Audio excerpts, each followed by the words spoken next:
Hi everyone, this is Prashant Singh.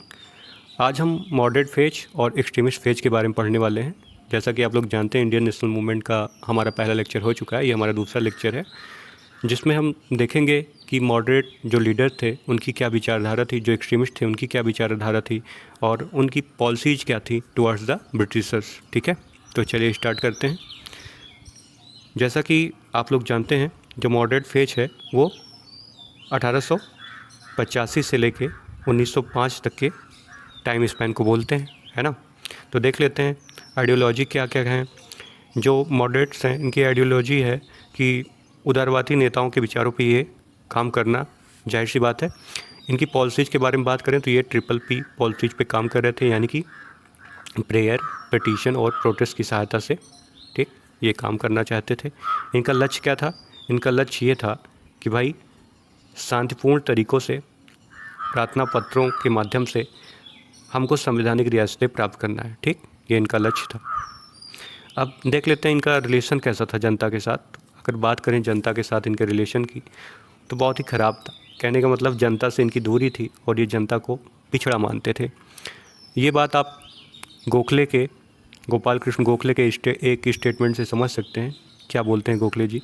Gokhale जी कहते हैं, आबादी का अधिकांश अज्ञानी है, सनातनी भाव से चिपका हुआ है और किसी भी प्रकार के परिवर्तनों को समझने में असमर्थ है। The majority of the population is ignorant, clings to traditional sentiments and is incapable of understanding any kind of change. ठीक है, सुरेंद्र नाथ बनर्जी के बारे में बात कर लेते हैं।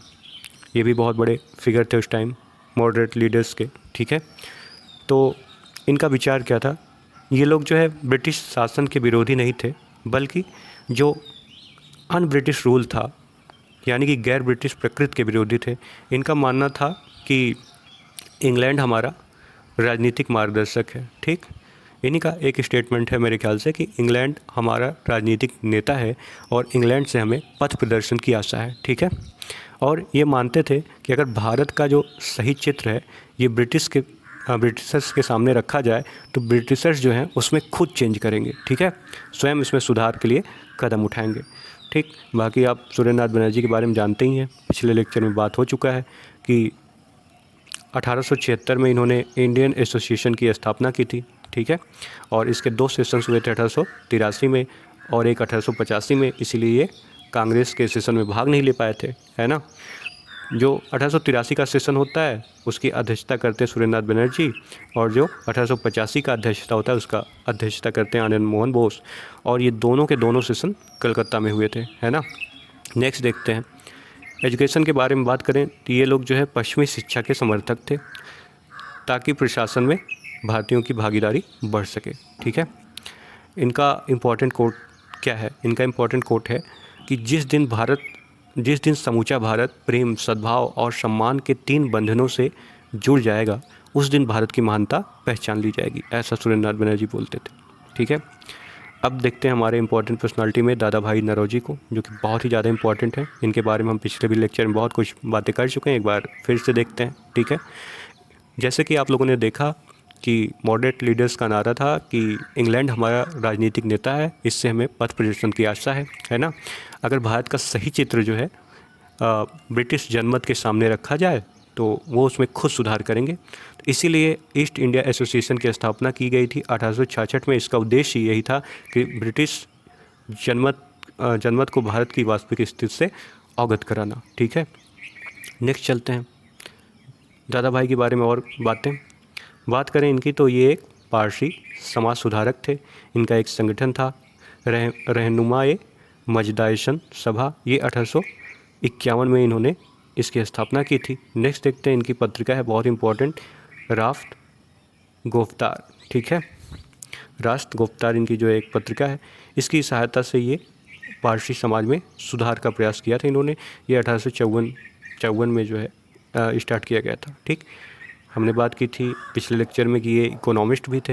एज ए इकोनॉमिस्ट इनकी भूमिका देखी जाए तो भाई ये इन्होंने 1868 में ही जो पर कैपिटा इनकम भारत की बताई थी कि 20 रुपये वार्षिक है। ठीक है, और ऐसा करने वाले ये पहले भारतीय थे। ठीक, इनकी famous book poverty and un British rule in India कब लॉन्च हुई थी? 1901 में। पीसीएस में डायरेक्ट इसी सन से क्वेश्चन पूछा है कि कौन से ईयर में लॉन्च हुआ था, ठीक है। अगर बात करें तो कांग्रेस के नामकरण का श्रेय तो इन्हीं को जाता है, क्योंकि पहले कांग्रेस का नाम था इंडियन नेशनल यूनियन, इन्होंने ही सुझाया था कि भाई इसका नाम रख दो इंडियन नेशनल कांग्रेस, ठीक है। ये आईएनसी के 3 बार अध्यक्ष थे भाई, 1886 में कलकत्ता में, और 1893 लाहौर सेशन के अध्यक्ष थे, और 1906 में फिर से ये कलकत्ता सेशन के अध्यक्ष बने, ठीक है। तो दादा भाई नौरोजी ने 3 बार अध्यक्षता की है। अब देखते हैं इनकी ड्रेन ऑफ वेल्थ थ्योरी है, ठीक, इन्होंने दिया था धन निकासी का सिद्धांत। इन्होंने बताया था कि कैसे ब्रिटिश भारत का धन इंग्लैंड ले जा रहे हैं, ठीक है। आगे देखते हैं, आगे बात करें तो जो हमारा मॉडरेट फेज है 1885 से लेकर 1905 का, इस फेज को हम इकोनॉमिक नेशनलिज्म के नाम से भी जाना जाता है, ठीक है। क्यों? क्योंकि इसी में तो दादा भाई नौरोजी धन निकासी की थ्योरी देते हैं, और 1896 में जो ड्रेन ऑफ वेल्थ थ्योरी है ना, इसको स्वीकार कर लिया गया था। कब? 1896 में ही, ठीक। वंदे मातरम को जो है बंकिम चंद्र चटर्जी ने लिखा था, तो इसी में सबसे पहले रविन्द्रनाथ टैगोर के द्वारा जो है इसी सेशन में इसको गाया गया, ठीक है, हमारा नेशनल सॉन्ग वंदे मातरम। आगे बात करें नौरोजी के बारे में, तो ये ब्रिटिश हाउस ऑफ कॉमन्स के जो है सदस्य बनने वाले पहले भारतीय भी थे, एशियाई भी थे। पिछले लेक्चर में बात हो चुकी है इसके बारे में, ठीक है। और बात करें इनकी, तो ये 1892 में जो फिन्सबरी कॉन्स्टिट्यूंसी है, यहाँ से जो है ये चुने गए थे, और ये लिबरल पार्टी से थे, ठीक है, लिबरल पार्टी से। आगे बात करें गोपाल कृष्ण गोखले के बारे में, तो गोपाल कृष्ण गोखले ने 1905 में जो है सर्वेंट ऑफ इंडिया सोसाइटी की स्थापना की थी, ठीक। ये गांधी के राजनीतिक गुरु भी माने जाते हैं। और ये जो सर्वेंट ऑफ इंडिया सोसाइटी है, इसमें एग्जाम में क्वेश्चन पूछ सकता है कि अदर मेंबर कौन कौन से, या कौन से मेंबर जो है इसमें शामिल नहीं है।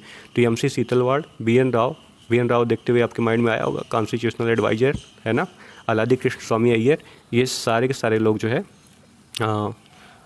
सर्वेंट ऑफ इंडिया सोसाइटी के मेंबर थे, ठीक है। हम जैसे कि हम पहले भी बात कर चुके हैं कि ये गांधी के राजनीतिक गुरु थे, ठीक है, political Guru of Mahatma Gandhi थे। इन्होंने गांधी को सपोर्ट करने के लिए साउथ अफ्रीका भी गए थे, ठीक है। बात करें कि एजुकेशनल बिल की, तो 1913 में ये भारत में निःशुल्क और अनिवार्य शिक्षा के लिए एक विधेयक इन्होंने पेश किया था, बट अनफॉर्चुनेटली वो रिजेक्ट हो गया, ठीक है। आगे देखते हैं सुरेंद्रनाथ बनर्जी के बारे में। सुरेंद्रनाथ बनर्जी के बारे में बात करें तो इन्होंने पार्टीशन ऑफ बंगाल 1905 में, उसके अगेंस्ट जो है एजिटेशन इन्होंने ही लेड किया, ठीक। बंगाल विभाजन के विरुद्ध आंदोलन का नेतृत्व सुरेंद्रनाथ बनर्जी ने किया था। इनकी एक बुक है, बहुत इंपॉर्टेंट बुक है, एग्जाम में पूछा जाता रहता है। बुक का नाम है अ नेशन इन मेकिंग, ठीक है। बात यह है कि जब ब्रिटिशर्स और इंडियंस में बहस चल रही थी, तो ब्रिटिशर्स बोल रहे थे, क्या बोल रहे थे कि इंडिया तो नेशन है ही नहीं, ठीक। तो उसी संदर्भ में इन्होंने लिखा था कि अ नेशन इन मेकिंग, मतलब कि नेशन तो नहीं है, लेकिन मतलब नेशन बन तो रहा है, ठीक है। इवन कई लोग ऐसे जैसे कि अरविंदो घोष, वो ये बोलते हैं कि नेशन मेकिंग हो कि नहीं, इंडिया ऑलरेडी ए नेशन है, ठीक है। वो बोलते हैं कि spirit can have B sleeping but it does not mean it's died. कहने का मतलब आत्मा सोई हुई हो सकती है, इसका मतलब ये नहीं कि वो मर चुकी है, मर गई है, ठीक है। तो इनकी जो फेमस बुक है अ नेशन इन मेकिंग, ठीक। न्यूज़पेपर देखते हैं इनका जो न्यूज़पेपर है द बंगाली, ठीक, किस भाषा में है? तो अंग्रेजी भाषा में लिखी गई है। नेक्स्ट देखते हैं कैरियर की बारे में बात करें तो आप लोग जानते ही हैं, ICS अधिकारी थे। 1874 में इनको जो है पद से हटा दिया गया, बोला गया कि आपको भाई घोड़सवारी नहीं आती है तो आप ICS के लिए योग्य नहीं, ठीक। एल्बर्ट बिल की बात करें तो एल्बर्ट बिल जो है 1883 में आया था, रिपन के टाइम में आया था, जाहिर सी बात है, ठीक। इसमें क्या था, इसमें ऐसा था कि जो इंडियन मजिस्ट्रेट है ना, इनको राइट दे दिया गया था कि जो यूरोपियन एक्यूज्ड हैं इनको वो सुन सकेंगे, ठीक है। यानी कि जो भारतीय मजिस्ट्रेट हैं उनको यूरोपियन अधिकारियों की सुनवाई का अधिकार दे दिया गया था। तो इस बिल के सपोर्ट में थे कौन? सुरेंद्रनाथ बनर्जी। लेकिन ये बहुत विरोध के बाद ये बिल जो है वापस ले लिया गया, ठीक है। नेक्स्ट चलते हैं फिरोज़ शाह मेहता, इनके बारे में पिछले लेक्चर में बात हुई थी। ये उस टाइम के राम जेठमलानी थे, बहुत ही बड़े वकील थे, ठीक। इन्होंने छठे सेशन की अध्यक्षता की थी। उसमें पार्टिसिपेट कौन किया था? तो कदमनी गांगुली ने उसमें जो है पार्टिसिपेट किया था, ठीक है। और इनकी जो समाचार पत्र है जो कि बहुत ही इम्पोर्टेंट है उसका नाम है बॉम्बे क्रॉनिकल, है ना, इसके ये एडिटर माने जाते हैं। आगे बात करें तो इनको एक टाइटल दिया गया था, बहुत important title, lion of Bombay, ठीक है। इन्होंने 1885 में बॉम्बे प्रेसिडेंसी एसोसिएशन की स्थापना की थी।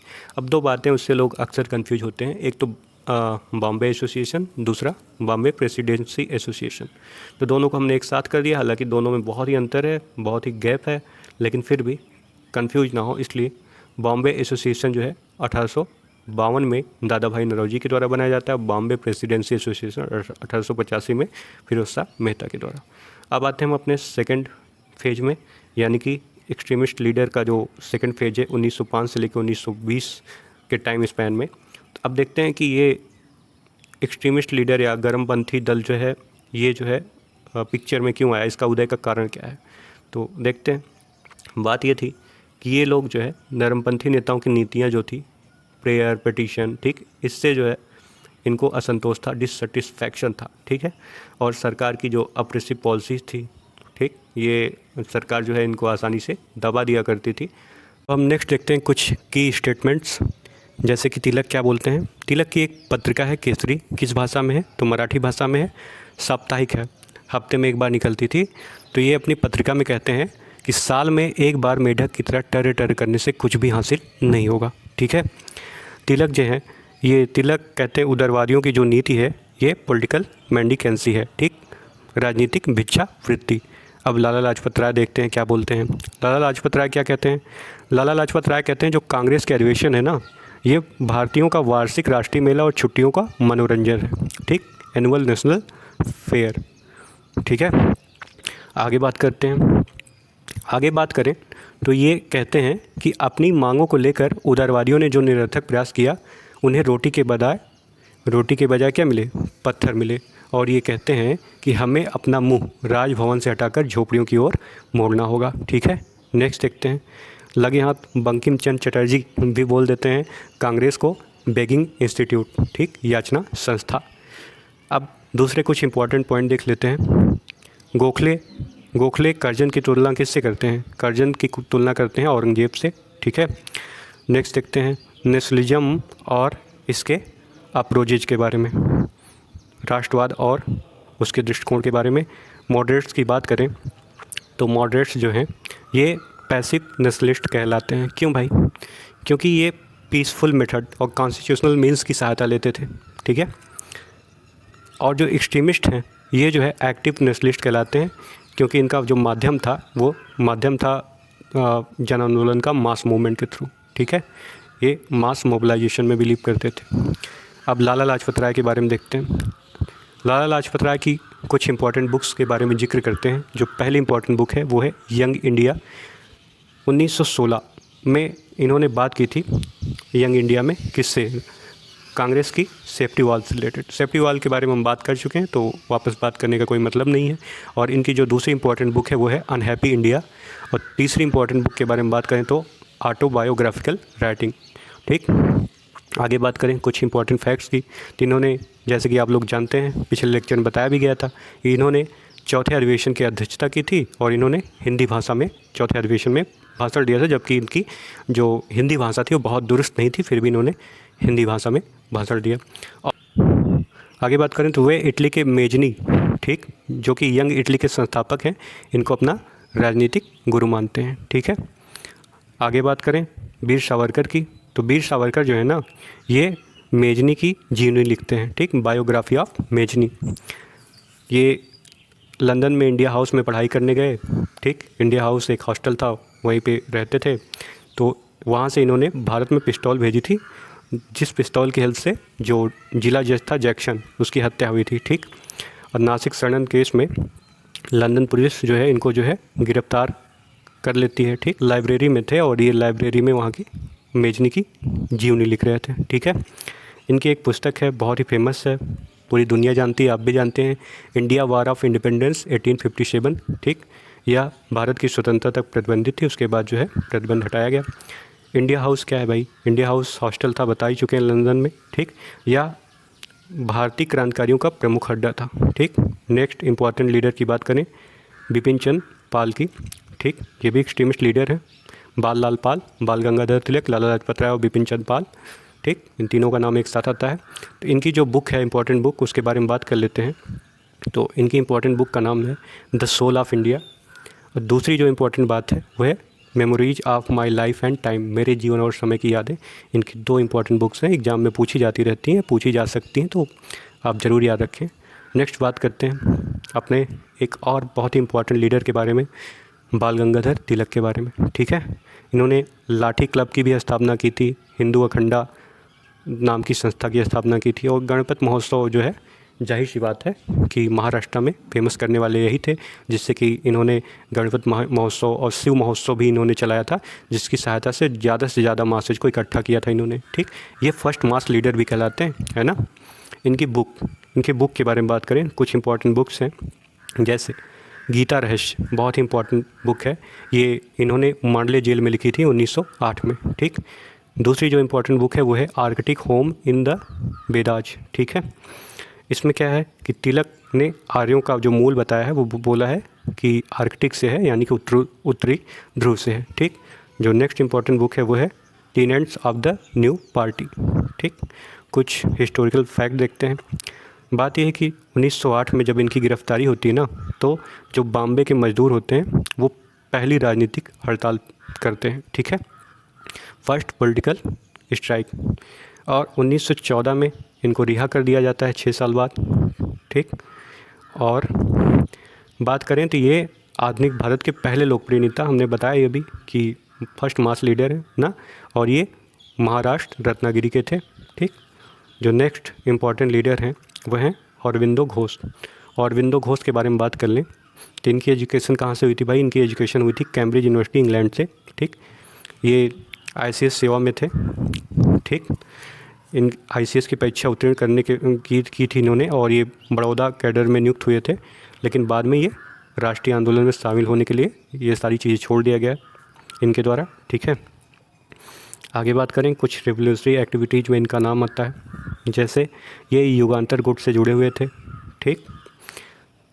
इसी युगांतर गुट से जुड़े होने के कारण जो मुजफ्फरपुर कांड होता है, जिसमें जो है आगे हम बात करेंगे क्रांतिकारी आंदोलन में डिटेल में इसके बारे में, लेकिन अभी इनके बारे में थोड़ी जानकारी ले लेते हैं। तो जो मुजफ्फरपुर कांड होता है 1908 में, ठीक है, उसमें डिस्ट्रिक्ट जज किंग्सफोर्ड की हत्या का प्रयास किया गया था। इसमें शामिल थे आपके खुदीराम बोस और प्रफुल्ल चाकी, ठीक। तो इसमें जो है इनके ऊपर भी मुकदमा चलाया जाता है, और इनको जो है बचाते कौन है? इनको बचाते हैं CR दास, ठीक है।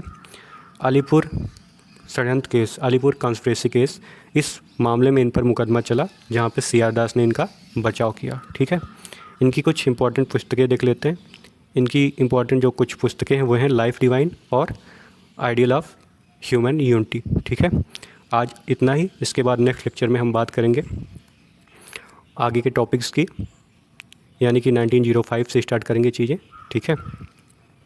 पार्टीशन ऑफ बंगाल से लेके स्टार्ट करेंगे और जाएंगे गांधीयन फेज तक 1920 तक। उसके बाद यहाँ से गांधीयन एरा स्टार्ट होगा, फिर यहाँ से हम आज़ादी दिलाएंगे भारत को, ठीक है। ठीक है, मिलते हैं नेक्स्ट लेक्चर में, तब तक के लिए धन्यवाद।